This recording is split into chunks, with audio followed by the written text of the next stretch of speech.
pagpalambo sa healthcare services sa lungsod sa Compostela, si Governor Pambari IV naghatod og mga medical equipments aron magamit sa pagserbisyo sa mga pasyente. Gihatag ngadto sa Rural Health Unit sa Compostela ang mga stretchers, hospital bed ug laboratory equipment.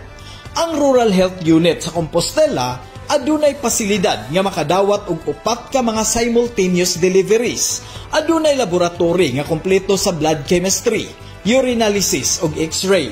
Sa pagpakisusi ni Governor Pambari IV sa pasilidad sa Rural Health Unit sa Compostela, siya giabi-abi sa mga lideres sa 17 ka barangay ug mga ISKI chairman.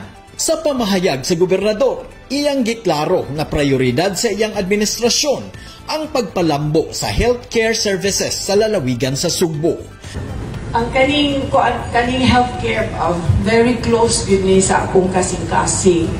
No, ang kaning RHU kaysa kag-ingon pa ni Mayor nga health is wealth gyud.